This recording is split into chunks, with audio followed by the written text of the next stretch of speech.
If you've struggled with stress, balance, or burnout, and simply feel discouraged or even defeated, and if you're ready to move from force to flow and enjoy ultimate Zen success in your career, health, or relationships, then the Zen Success Show is for you. Your host, Carissa Sims, is an entrepreneur, corporate consultant, best-selling author, meditation teacher, and healer who has found her own Zen success. Here's your host, Carissa Sims.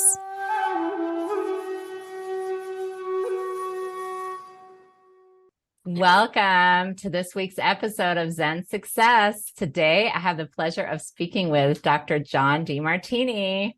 And I've had him on my show before, and I was so excited when his publicist reached out to me about his new book. So we'll be talking about that today.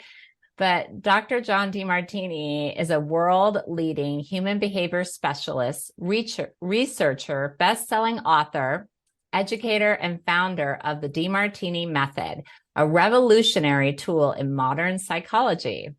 He has authored 40 books that have been translated into 39 different languages and presented his insights alongside some of the world's most influential people, including Sir Richard Branson and Deepak Chopra. Dr. Demartini's cutting-edge methods are the culmination of almost 5 decades of research across disciplines, including physics, philosophy, theology, metaphysics, psychology, astronomy, mathematics, neurology, and physiology. In fact, you may blend them all together. I do. You're going to come up with your own, right? It's your Demartini method, all of it together. Yes, Yeah. exactly. Yeah, he has synthesized these teachings and incorporated them into his work on human values. Welcome, John. Thank you for having me. I was looking forward to it. Thank you. Oh, that's great. Do you prefer to be called Dr. Demartini or John? Well, the brand name is drdemartini.com, but usually people go back and forth between them, so that way people get both. Okay. They know, otherwise they'll never know the last name, so that's usually what they do. Okay. Wonderful. Well, I loved having you on my show last year. I laughed, I cried, I felt all the emotions of the genius mind that you are, and just inspiring others to be brilliant. And I'm so thrilled that you're back again to discuss your latest book, The 7 Secret Treasures, a transformational blueprint for a well-lived life. See, I have it here. So I encourage everyone to buy it. And, it's really quick and inspiring and very well structured.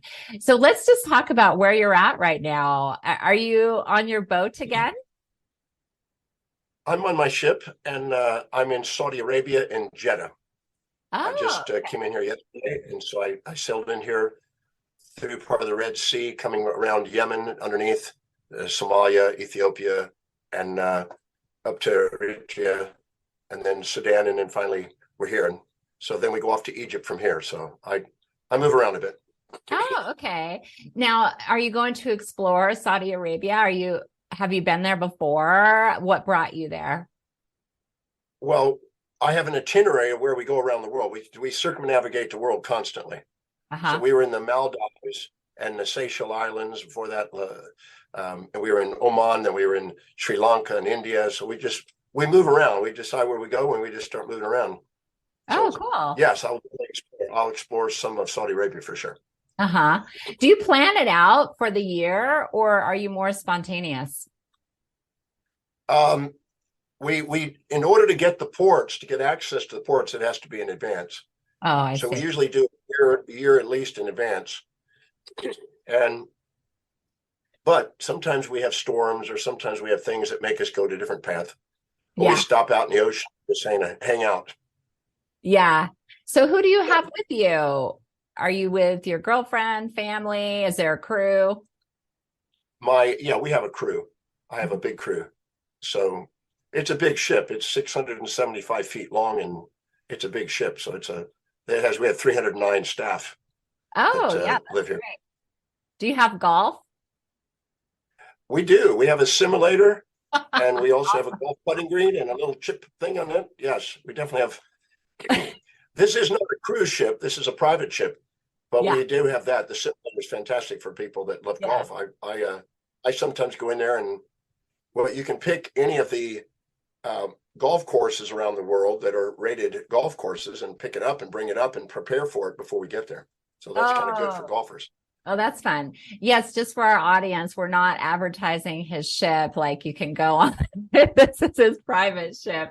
You're not going to do a cruise workshop, right? Anytime soon. No, I do a lot of I start a conference here in 2.5 hours. That's in Australia. So I do a lot of conferences on Zoom. Yeah. From my apartment here. Yeah. But I and sometimes I'm going into the cities. Like I was in Israel recently, just a couple of months ago, and I did a conference in Israel. I was there, and then same in India. So sometimes when I get in there, we have a live seminar, and sometimes we do it from the ship on Zoom. Oh, that's great. So what about Egypt? Have you been to Egypt before? Yes, I've been to Egypt, 4 times now. Mm-hmm. So the first time was around 32 years ago. First time I went. I had a blast there. It was fantastic. We went and exploring all the different ruins and archaeological sites and learned a lot. I wrote a little book, well, good sized book on Egyptology, so to prepare for it, so I would have a background. But it's is that just available? That Egyptology book? No, it's for a conference. It's for that live program. I took 33 of my students to Egypt, and we went on a journey, and it was for that group.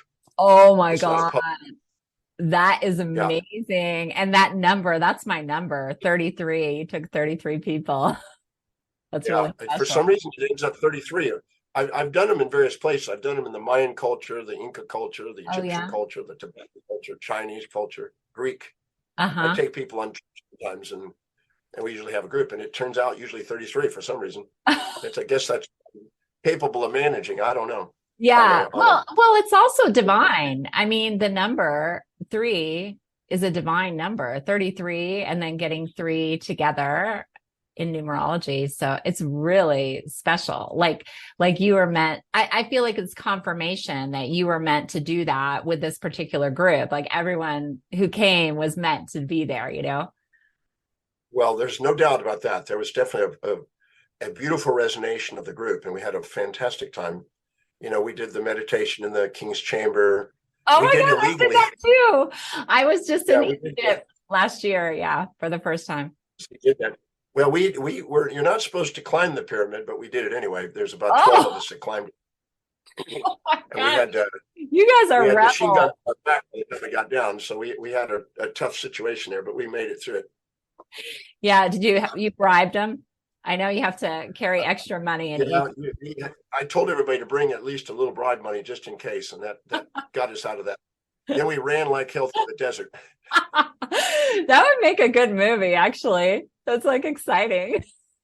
Yeah, it was great.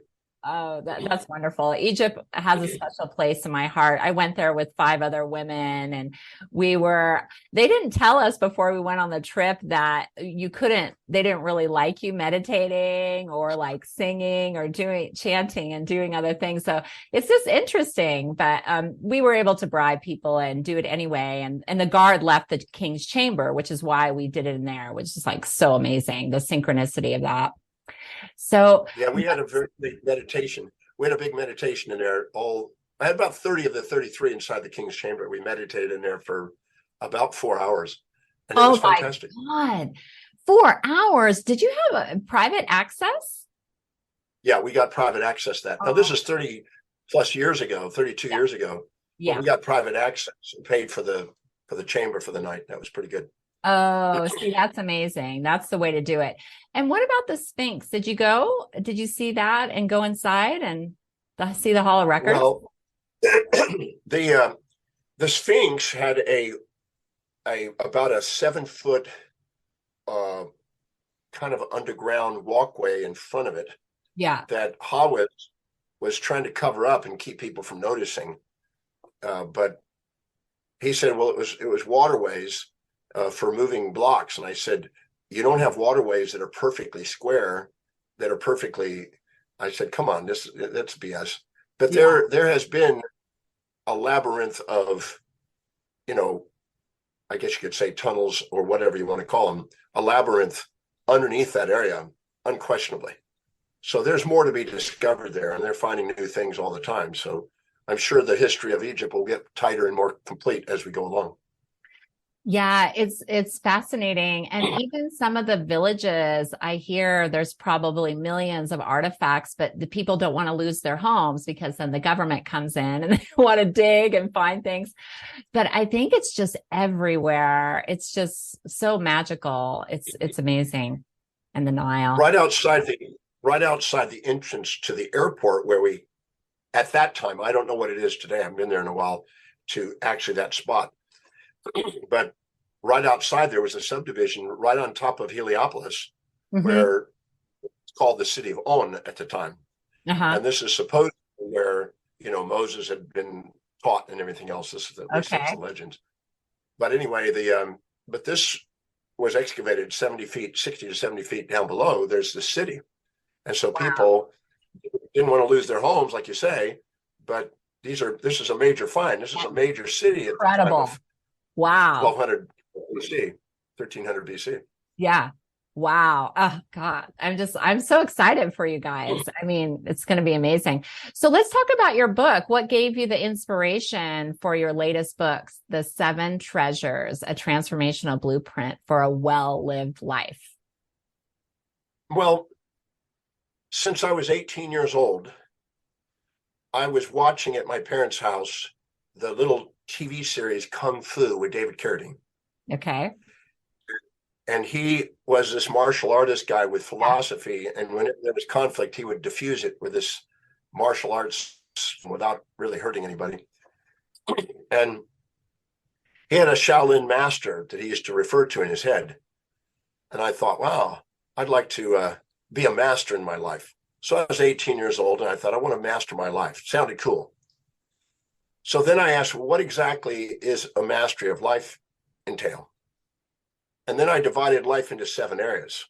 That we have our spiritual quest to do something that's an inspired mission that we feel is a contribution to the world, that we love doing, that we feel is our mission. Then we have a mind development quest to create original ideas that serve human beings on the planet with creative genius. Then we have a vocational quest, which is to create some sort of sustainable fair exchange, remuneration, and a transaction that allows us to viably sustain ourselves doing what we love.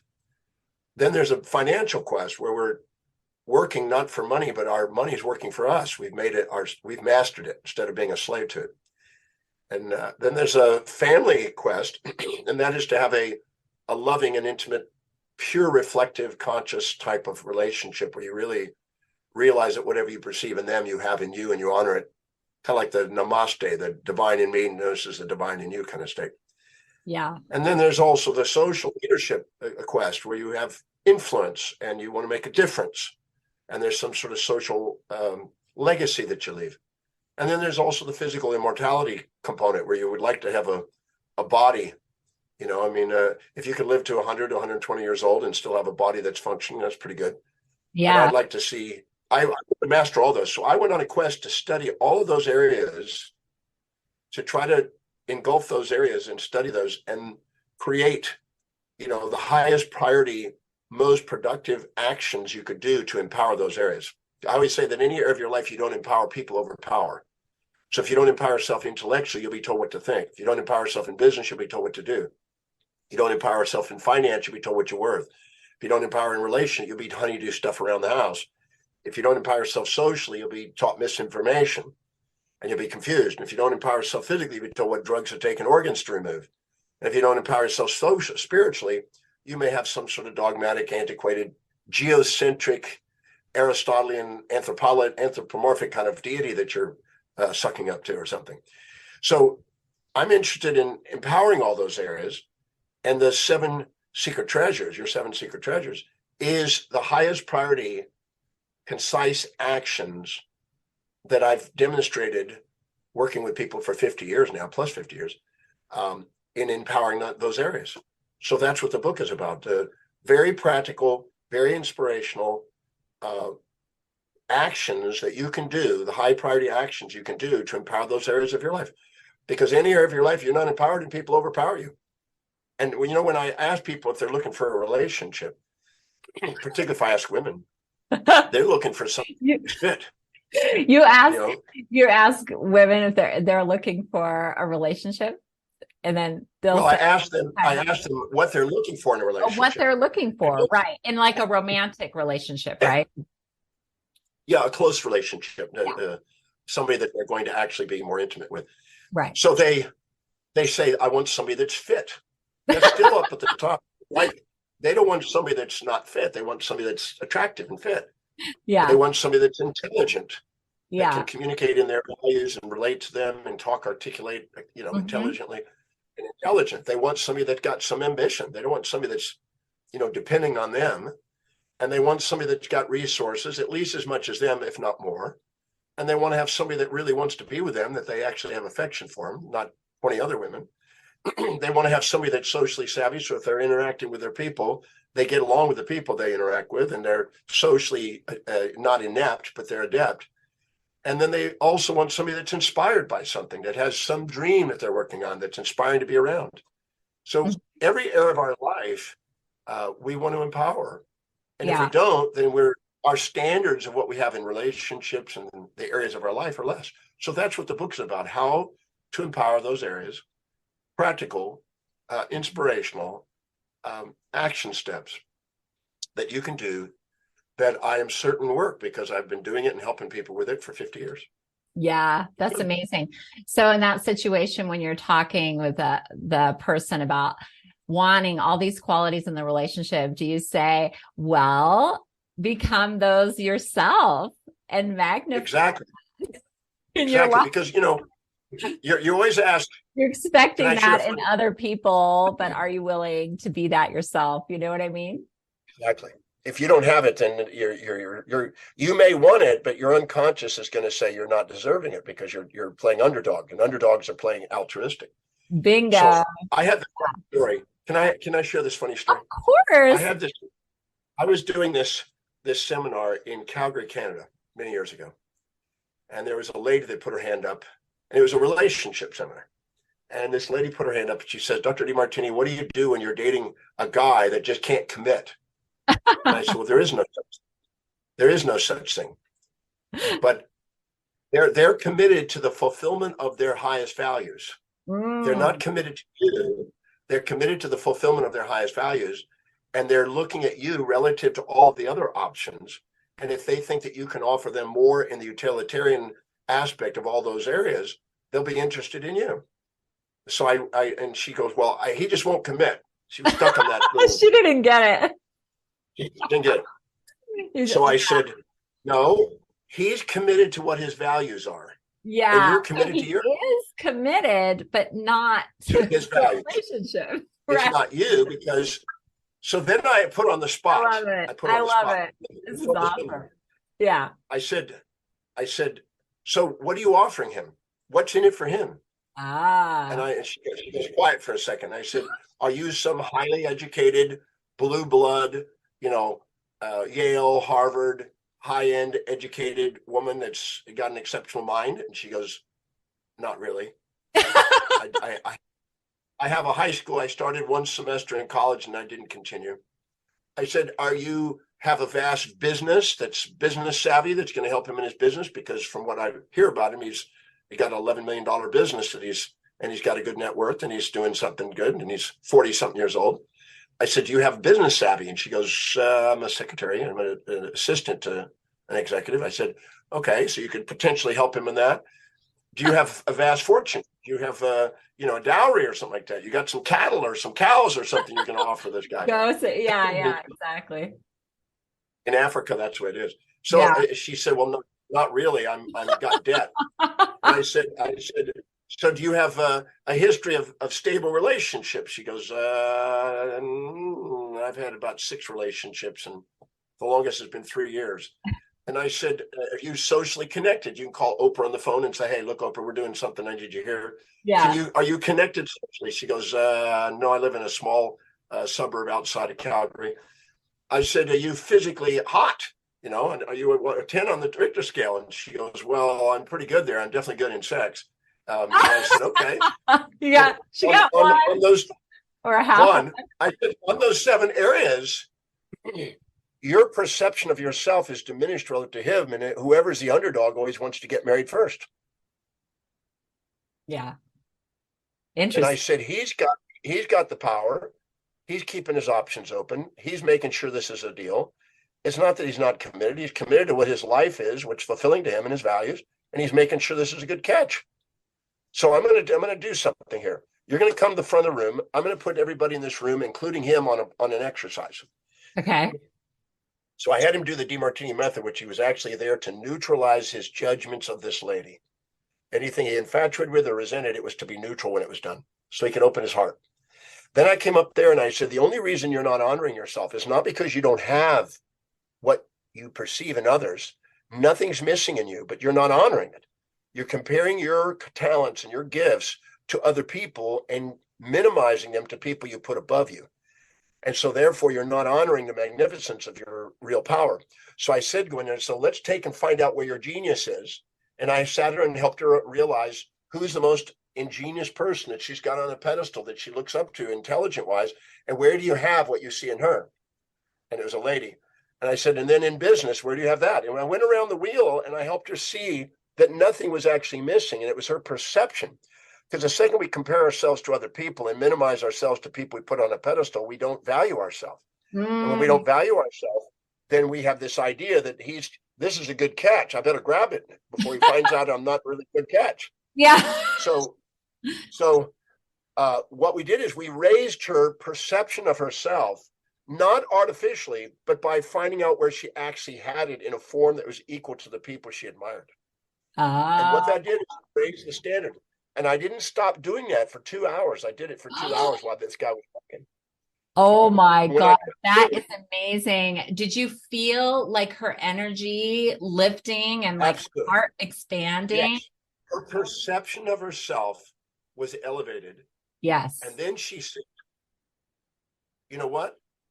I've gone into 3 relationships and I've jumped in impulsively. Yeah. Thought this was the one, been blinded by infatuations, didn't actually make sure it was a catch for me. And I'm doing it again. And right now I realize that I am a catch. Yeah. And I'm going to calm it down. And I realize that, yes, this guy's a great guy, but I'm going to calm that down and make sure I'm not going to push this. And now I realize that what he's doing was actually to my advantage, because if I would have been impulsive, I would have got into another situation and I'd been underdog. But by what you just did, it helped me realize that I had been denying where my powers were, and I don't need to do that now. So then she said, that was amazing. Right now, I don't feel like I'm going to miss him. I feel that there's an appreciation for him, but I'm not feeling desperately needing him. It's a really interesting feeling. So anyway, it was lunchtime. So they went off to lunch. I gave them an hour for lunch. Okay. They came back from lunch. When we got back from lunch, there was about 7 girls gathered in around a bunch of chairs. And the men were staring out the window. And whenever I see that, I know something just got bought. I know the sign. The guy and the girl, when they went to lunch, walked down the street about a block, and there was a jewelry store. They walked in and he bought an engagement ring. Oh my God. And he came back and she held up the engagement ring with tears in her eyes. And she said, can you believe it? I said, because you were devaluing yourself and putting him on a pedestal and minimizing yourself. And you were urgently impulsive with your amygdala trying to get a good catch, instead of finding a match that's an equal and realizing what you have to offer, and then have a balanced orientation. When you're infatuated, you're afraid to say the negative things, and all you can say is the positive things because you fear losing it. When you're resentful, you can only say the negative things, and you're afraid to say the positive things because you don't want to mislead them. But when you love somebody and have a match, you can say both of them and be respected for being, and give people feedback. I said, now you have respect. And I asked him, I said, all right, what happened to you? Did you get hit by a truck when you walked out the door? What happened to your brain there? He said, Dr. Demartini, I've been with this lady for about a year, and not once did I actually have the feeling of what it would be like if she left me. She was always kind of smothering and Yeah. desperately in a hurry. I Yeah. said, after she talked to you, there She was was a bit like, of a withdrawal. not ready to get out. It was a bit of a withdrawal, and I felt for the first time what it would be like without her. And I did this exercise, and I realized the talents that I was superiorly looking down on, but I realized that they're great gifts that I need. And so it was a natural thing. It wasn't something I planned. It was just, we just walked in there and I got an engagement ring. And so she came back and she was in tears and she goes, wow, I don't feel that there's an infatuation now. I feel that there's now a mutual respect. I said, now that's the place to be in a relationship, not underdog, overdog position, because underdog is monogamous. The overdog wants to keep their options open. That's the nature of the beast. Wow. That is so profound. I love that. And do you feel like she kind of shifted her perception of love to more of an unconditional love space of herself and her partner, instead of like, it almost seems like she thought she was valued if she would be married or in a relationship? Well, usually there's an unconscious motive. The more the urgency, that's the external, explicit urgency for marriage. There's an uncertainty sitting there in the unconscious. Yeah. And there's a wound. And so there's all these things, and I neutralize those. And it's not hard to do. I do the method. I teach it in the breakthrough experience, and I just neutralize those until she was realizing that she wasn't missing anything. She was perceiving herself as underdog, and she was thinking this is a good catch, and she thought this was going to be an advancement. But that's not what you want for a marriage. That's an infatuation. Yeah. And people confuse infatuation with love. And true love embraces both sides. If you can't handle both sides equally in the pursuit of love, then you're not ready for the marriage. You're ready for the fantasy. And you're going to punish them when they don't match the fantasy. And you're going to be expecting them, and you'll be having an affair with a fantasy figure, and then they'll wonder why they went off with somebody else. Because they're not feeling love for the other. Okay, so then let's talk about your love. How'd you meet your girlfriend? Were you doing this process with her? No. I was doing the breakthrough experience in Istanbul. Ooh. And she was in the front row, and I picked on her. I pick on some people in the seminar sometimes. Yeah. So I picked on her. Because I thought that would be it always gets a good laugh. Right. And she came up on stage. So that's my girlfriend. That's our place in Istanbul. Okay, wait. Let me just move this. Oh my gosh, she's stunning. Is she a model? She's one of the leading singers, actresses, and models in the country. So she's a very, very powerful lady. Oh, wow. That's amazing. And she was single? She was single. The reason she came to my seminar was because she had a breakup and she was needing a little assistance. So I told her, I said, you didn't finish the exercise that I asked you to do. You might need some private assistance to help resolve this. But did you charge her? Did you charge her for session? No, I didn't charge her for that. I said, I just tried to help her finish that exercise.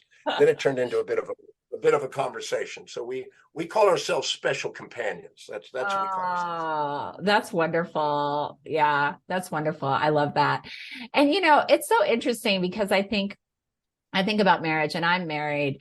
But I just think, marriage can sometimes feel like you're bound to someone. And it seems like a partnership is more of an equal, freeing feeling. So I just think, I don't know. I just have a interesting perspective on marriage now. Any area of life that you're dependent on is the binding. Yeah. So you have to make sure because sometimes people get in there and they go, well, he takes care of this and I take care of this. He depends on me on this one. I depend on that one. And any of those dependencies, I would rather hire people, specialists to do all those things so we can just engage in a relationship personally. So I delegate everything. I only teach, research, write, and travel. That's it. I don't do anything else. I have a clock person that changes my clock, believe it or not. I got people that change all my bedding and clothes and clean my place. I have people that I have the concierge service. I've got the pilot. I got the captain. I've got it. I learned a long time ago, delegate everything. My girlfriend says, well, can you delegate to Gerard Butler or George Clooney or Brad Pitt the lovemaking? So that I would love you even more. I would love you even more, they say. She jokes. Oh my gosh, that's really funny. Okay, so let's go back. I love all this, by the way. It's like your personal journey. So let's go back to the title a little bit, the Seven Secret Treasures. Did you think about the movie The Secret? Because it kind of reminds me of that, but I feel like it's up-leveled slightly because it feels like more of an adventure. Well, I can't say that I was thinking of The Secret when I did that. The Secret's about, 16 years ago or 17 years ago now. Long time. But we did, I just took those 7 areas. I have a new book that's coming out in about 2 weeks called The Resilient Mind. And that is on how to have adaptation and resilience no matter what challenges you face. And I have another one called Emotional Intelligence that's coming out mid-year. So I've signed a deal for 10 books. So I'm doing those 10 books right now. But there's the 7 Secret Treasures is about, the term secret, it's only because most people aren't using the principles. Yeah. It's not really a secret, but it is. It's because even though people, like I had a gentleman I consulted with yesterday that had a big issue with his landlord, and he's getting evicted from this thing because he had a fight with a landlord because the landlord wasn't doing what he was responsible to do. And so he goes, I got no plumbing, I got no electricity. Come on, this is not. So they're having a fight. So I'm going in there and helping them mediate and communicate and come out on the other side of it. The reason why the guy wants this guy out is not really because of the fight. He's got a sale about to go. He wants to make sure that it's a clean sale because that was the agreement, but that's not what's being said. So we found out all kinds of things in there. So any area of our life we don't empower, again, we become overpowered. So he's been overpowered by this landlord because he wasn't empowered. If he had saved and invested his money and had working capital, lots of working capital, he'd just go get another place. If he had a good track record with his landlords, he'd just have a good reference. He'd have more than one reference. So I asked him, I said, so what is this giving you the learning about? You don't want to just say this and blame somebody because false attribution biases don't get you anywhere. Epictetus, the Greek philosopher, said, first we blame others, then we blame ourselves, then we find out there was nothing to blame in the first place. It was just an order that you didn't see. Yeah. So I'm trying to help him see the order of what this is and the opportunities that this can bring instead of being bitter and being upset about this guy. Because he's wanting to dissociate from reflective awareness. So by going in there and empowering these 7 areas of life, you can navigate through life and see life on the way, not in the way. And right now he's seeing things in the way. And it's all we have to do is go in there and find out how it's getting you what you want. And he didn't see it. And once we got him to see that, he broke down in tears. He goes, oh my God, my unconscious motives are being manifested to this guy. And I was frightened of taking the action steps. And this is forcing me to go and do what I really want to do next. I said, exactly. He said, wow, I feel like I want to go thank the guy. I said, that's a much more powerful position to be in, thankfulness, than it is bitterness. Anything you can't say thank you for is baggage. Anything you can't say thank you for is fuel. And I'm not into forgiveness, except this form. Thank you for giving me this experience. That's the only type of forgiveness because otherwise you're assuming there's something to forgive in the first place. And that's part of the illusion. But thank you for giving me this experience. Thank you for giving me this experience. Do you know Adam C. Hall by any chance? Genius Studio, create the Divine Genius. I'm going to connect you too. I feel like you have similar philosophies, and you can be on his show as well. I think that would be fantastic. Yeah, I think you. You're quite welcome. So, in talking about the book, is there a sequence to these treasures, like a reason why you put one at the top? And well, I like to think in the past, in most cultures that were underdeveloped, there was a slant in the testosterone masculine side. There was a slant for financial, business, and intellectual pursuits. And there was a slant on the feminine estrogen side for relationships, social interaction, and beauty and health. And so those had been slanted in that way. And today in the developing countries, it's almost androgynous and 50-50. Men and women are doing both things. Mm-hmm. But at one time, the undeveloping countries, and still in undeveloped countries today, it's still polarized, where you have not an androgyny, but a dimorphism between male and female. Ultimately, we have all the powers of all of them, but we aren't honoring them. And so we've been polarizing our perceptions for procreation. Now, as we bring those into balance, the fertility mortality rates drop. But as we were polarizing them, the fertility mortality rates go up. So we had more procreation at the time, more proliferation, because the purpose of the procreation is partly to create offspring that have traits that have been disowned, that you're overlooking when you're infatuated with a mate, and you're basically then have children to express the traits you're both not seeing in the other person, not seeing initially. So the children are there to teach you how to love all the traits, love both sides, and teach you how to love the whole. Oh, that is so beautiful. Yeah, so this is epigenetically coded. So what happens is, by using spirituality as the center point, and on this side, intellectual pursuits, business pursuits, and financial pursuits.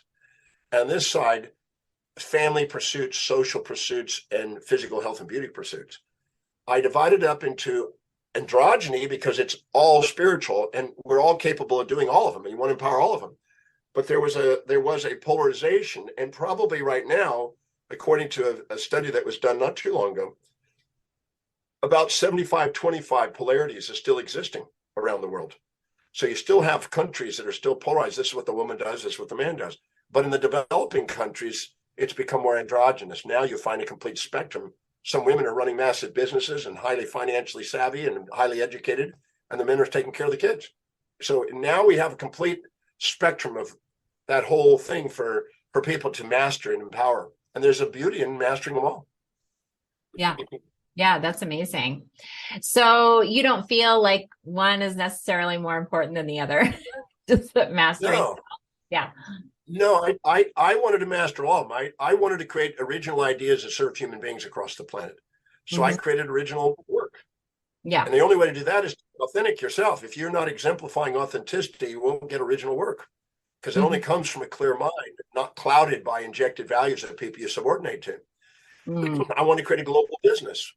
I have students in every country around the earth today. And I've been in 192 countries, so speaking. So that's nearly the whole world, but not quite. We're getting there. I want to create financial independence. I've achieved that. I want to create a family dynamic that's global. When I was 18, I read Einstein's work, and he said that I'm not a man of my family, my community, my city, my state, my nation. I'm a citizen of the world. So I live on a ship called the world.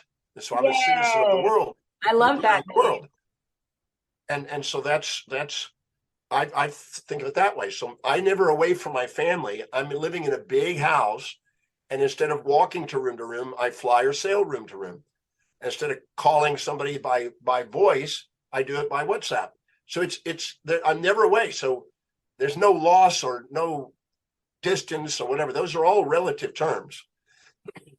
So I'm a firm believer in that. I also want to have a social influence. I want to meet people that had some sort of global influence and hang out with them and learn and expand my awareness and potential.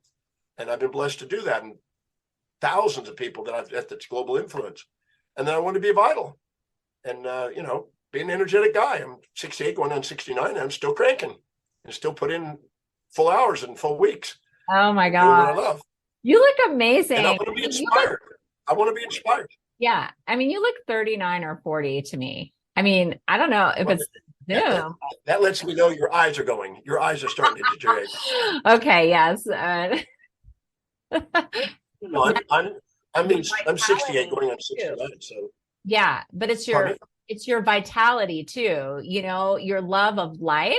And, you can just feel it in your soul, and also your cheeks, your cheeks are like red and rosy. So it's, it's amazing. That's slap myself for what I say sometimes. That's bad. That's bad. Well, in looking at the book, I really like treasure number 1, the secret and powerful treasure of wisdom, understanding, genius, and creativity. Can you share more about this and why you put it first? I wanted to end on spirituality. That was I wanted to end up being inspired. That was the most important part. But each individual has a set of priorities, a set of values, things that are most to least important in their life. And whenever they're living by their highest priority, their highest value, the thing that's most important, they're spontaneously inspired to act from within, and they don't need motivation extrinsically from without. And they just do it. They're inspired to do it. And so to me, waking up genius is pursuing the thing that's deeply meaningful, that is spontaneously inspiring you.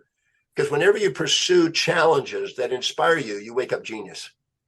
And I've studied genius since I was 18. Oh my God. I wrote a book on genius a long time ago. So I'm interested in that. And I've studied thousands of people, literally thousands of people that are incredible geniuses in music or art or thinking or mathematics or whatever it may be. But one thing that they do is they pursue challenges that inspire them. And that's how they wake it up. See, what most people do, they want to, with their amygdala, they want to avoid predator and seek prey. They want to avoid challenge and seek support. They want to avoid difficulty and seek ease. And so they keep trying to avoid the challenges that they need to cause innovation and creativity. It's the challenges that make you rise up and to come up with something new, not the support. If you see a child that's supported, I saw a comic, somebody sent me a comical picture. It was an older man and a woman with a stroller, with a guy who's 40 in the stroller, and they're strolling him along, and he has no challenges, and he's a little child. He's juvenilely dependent, and that's very common today. Over supported, overprotected children. So it's the challenges in life that actually wake up the genius, not the support. You need both, but it's the challenges. The people I know that are doing extraordinary things are people that are saying, okay, what are the challenges that I could tackle in the world, the big issues in the world that I could tackle and solve? And how can I make a contribution to the planet to really solve significant challenges? How do we get to Mars? How do we get better transportation? How do we help people love their lives? I mean, whatever it is that's an inspiration and challenge to you to solve, going after it will create original ideas that serve in genius and creativity. So beautiful. It's just inspiring. Well, one of the other treasures I wanted to talk about was social influence, leadership, and legacy. Can you discuss that a little bit? Yeah, I mean, when you're living congruently in alignment with what you value most, you wake up in your executive function in your brain. The blood glucose and oxygen goes into the executive area of the brain, which is the medial prefrontal cortex, the forebrain. And that area has self-governance. It has strategic planning. It has vision. It has execution of plans. And it also calms down the amygdala of impulses and instincts, which are distractions. So anytime we're living by high priority, again, the same thing. We not only wake up genius, but we also wake up leadership capacities. So people who know themselves and know what their highest value is, because their identity always revolves around their highest value. Mine's teaching. I'm a teacher. Whatever's highest on our value is what our identity revolves around, our purpose revolves around, and our epistemological area of expertise revolve around. So that gives us leadership skills by pursuing what's important and learning to delegate lower priority things. If we're not delegating lower priority things, we're devaluing ourselves. Whenever we do high priority things, we value ourselves. Whenever we do low priority things, we devalue ourselves. So if we're not delegating and getting onto high priority and creating an organization, we're not a leader. We do become a leader by sticking to what our calling and our mission is, what inspires us, and delegating lower priority things to people who would love and be inspired to do that. And surround yourself with inspiring people that love to do the things you want to delegate. That's why I have people that take care of all those things, and they love doing it. Yeah. They come in twice a day to clean the room. The clock changes whenever we go to different time zones. I had a person, I have a light guy that changes light bulbs out. I have somebody for everything that's needed, some specialist for those. Yeah. That's amazing. It sounds like a life of fun, adventure, and love. Well, So, if you're not doing what you love and loving what you do every day, you got nobody to look at except yourself. yeah, good point. How can one be in awe of the world? Well, I don't see how you can not be. I mean, the world is an amazing place, personally. The more I study it, the They more I see might the be, magnificence. yeah, they might be asleep if they're not seeing it. Yeah, because most people, there's a thing called a moral hypocrisy. A moral hypocrisy is an idea that you're supposed to be one-sided. You know, be nice, don't be mean, be kind, don't be cruel, be positive, don't be negative, be peaceful, don't be wrathful, be up, don't be down, be generous, don't be stingy. And that's not going to happen. If you ask somebody, are you always positive? They'll go, no. Are you always generous? No. Are you always kind? No. But there's times when you have both. And people have a fantasy of being one-sided. And then when they don't get to be one-sided, then they beat themselves up. And that's why there was a Catholic priest that said, sometimes religions are in the business of a control business by promoting guilt. Because if I tell you an ideal you can't live by, you're going to feel guilty because you're not doing it. You'll bipolarize yourself. So I'm not interested in monopolar pursuits. I'm not interested in, these moral hypocrisies. I'm interested in the mastery of human behavior and how people can be embracing. Because if you're trying to get rid of half of yourself, how are you ever going to love yourself? If you're trying to get rid of half of people, how are you going to love them? You're trying to get rid of half of the world and go, well, this is wrong and this is right. Those dogmatic polarities are what stop people from unconditionally loving life in the world. So I look for the other side. I always say, whatever I'm perceiving, where is the opposite? And I see that they're what they call a law of heuristic escalation. They're tangled with each other like quantum entanglement, particle nanoparticles. And I find it and I go, oh, there's the other side. And I don't get caught to them, because anytime you infatuate with something or resent something, it occupies space and time in your mind and runs you. The moment you see both sides simultaneous contrast, you run you. Wilhelm Wundt, the psychologist, the father of experimental psychology, said there are simultaneous contrast and sequential. Sequential contrast is when you have positives and negatives and you're happy, you're sad, you're gyrating all over the place and you're ungoverned. But simultaneous is when you see both sides simultaneous. See, when you're infatuated with somebody, you're blind to the downside. You're unconscious of the downsides, and you're eventually going to find them. And when you resent somebody, you're blind to the upsides, and you could eventually find them. Why wait and have the wisdom of the ages with the aging process? You can have the wisdom of the ages without it by asking, where's the other side, and finding it and see both sides simultaneously. And then you're poised, and you're present, and you're powerful, and you're purposeful, and you're productive, and you're prioritized. Yeah. Amen. I didn't know what to say after that. Yes. Yes. Or Lisa Nichols. Yes, yes. So, do you think that leading from your heart is essential? That's the only path to lead from. The heart, the word courage, if you look at the root, the etymology of it, means heart. And the courage to be yourself. The courage to be yourself is more courageous than walking on fire or coals or doing a bungee jump. Those are nice metaphors, but the courage to be yourself in a world that's trying to make you fit into the world, of being an unborrowed visionary instead of borrowed visionary, is more courageous than walking on coals. Yeah. Speaking from the heart, living from the heart is the mastery of the game of life. Yes. Yes. Wonderful. I agree. Connecting that heart and the mind and living from that space. So you talk about values. Why do you think living your values is important?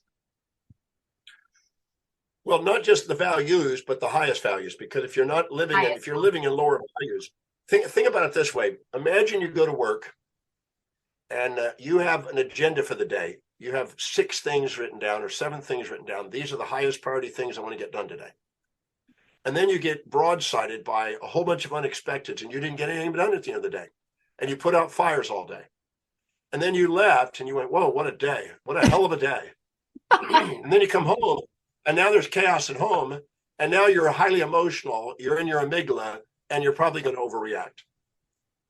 compared to a day that you go in there and no matter what goes on the outside, you stick to priority.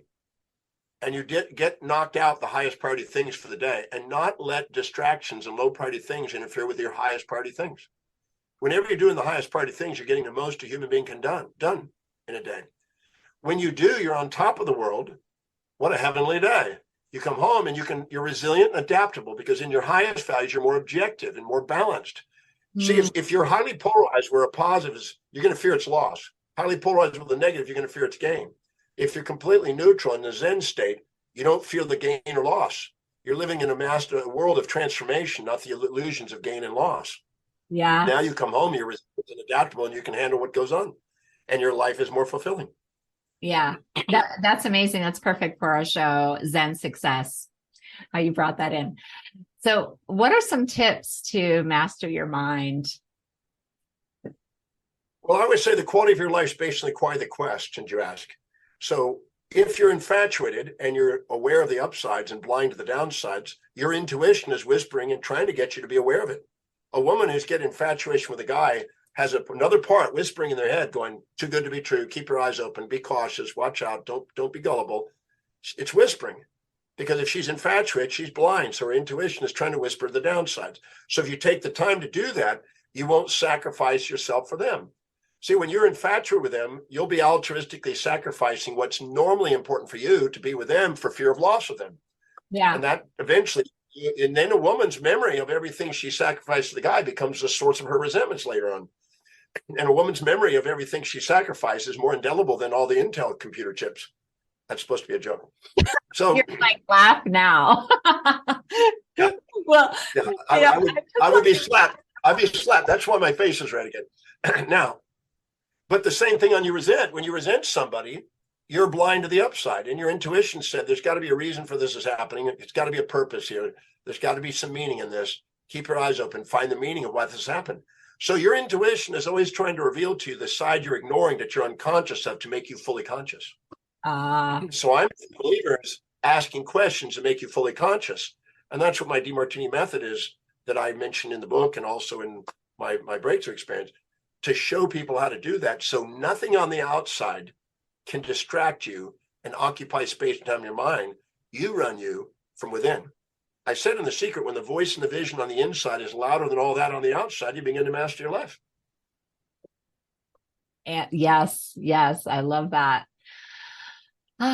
So it's been such a pleasure getting to know you and hearing about your latest book, The 7 Secret Treasures, a transformational blueprint for a well-lived life. So I'll put your website and how to buy your book and your breakthrough experience in the show notes. And by the way, when is your next, do you want to talk about or promote any live events or anything online? Well, if they just go to my website, they can take a peek of what's going on under events. Okay. We have events every week. I'm about to start in 2 hours. I start a conference in Australia. Okay. So I'll be doing Australia. It's a training program for value applications. So that'll be a 4-day training program all day for 4 days. And if they go on the events calendar, they can see where we are. But the breakthrough experience is the number one program that I've done. I've done it 1,170 times. Wow, so, you remember the number. That's so cool. Yeah, I keep it. Well, I wanted to build momentum, building something that was solid. And this is a very powerful program that anybody could benefit by, just anybody. So I do that. Online, the breakthrough experience? I'm doing it. Well, it's me live, but I'm on Zoom. Yeah, you're live on Zoom. Right. I get it. Yeah, I'll be doing some live too in some cities, but right now, since COVID, I've been doing them online. We just did a big one in India for 750 people, which was astonishing. It's the most we've ever done. Most of the time, it's never been over 300, but sometimes it's only 30, 40 people. So it depends on where we are and what country and et cetera, but it's a workshop. It's a very powerful 2 days, 26 hours of an intense exploration in the journey of self-mastery. Yeah. I mean, if any of our audience has a chance to do it live with you, I mean, I feel like they should jump on it. Well, thank you for being on my show today and coming back. I really appreciate it. Have a great day. Thank you so much.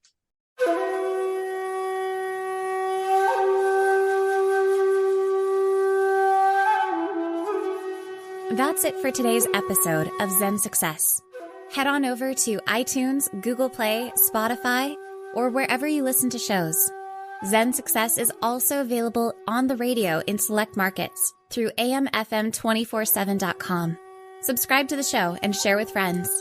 Be sure to head on over to zensuccessshow.com to help you on your Zen Success journey and join us on the next episode. May you find your own Zen success in life.